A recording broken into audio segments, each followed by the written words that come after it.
La détection avancée vient au cœur de la prévention primaire. La détection avancée, c'est trouver les facteurs de risque.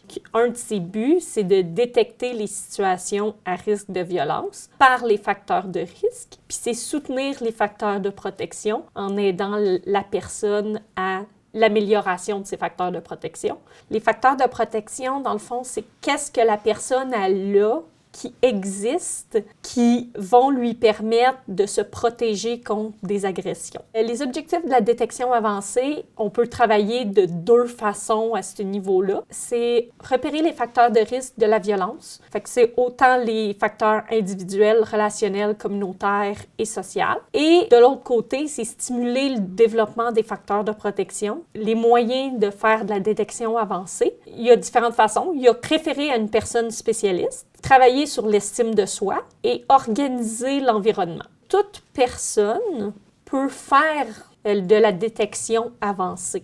C'est mieux quand les gens sont formés, mais ça ne veut pas dire que tout le monde est incapable de référer quelqu'un. Tous les organismes peuvent faire de la détection avancée.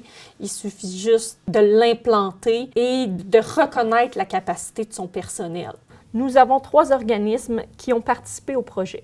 Il y a le Centre d'intervention Le Rond-Point avec une soupe populaire, des défis jeunesse, puis c'est le Bureau régional d'information en santé sexuelle dans la région de Sept-Îles. Eux ont formé leur animatrice d'activité à détecter diverses situations de violence. Et cette personne-là n'est pas spécialiste. Elle est monsieur, madame, tout le monde. Elle ne va pas intervenir avec la personne, mais elle va juste dire « j'ai vu des facteurs de risque, est-ce qu'une intervenante peut aller lui parler? » Et puis, SOS Violence conjugale, eux, ce qu'ils font, c'est qu'ils contribuent à la sécurité des victimes de violences conjugales et à la réduction des violences conjugales et de ses conséquences. Le programme qui nous a intéressés, c'est un programme qu'on peut participer sur Internet et voir si, à un moment donné, dans notre vie, on a vécu un type de violence quelconque. C'est des programmes qui sont très intéressants. Il faut faire attention. Si on veut le faire partager à un groupe quelconque, il faut être prêt à recevoir les confidences qui vont en ressortir.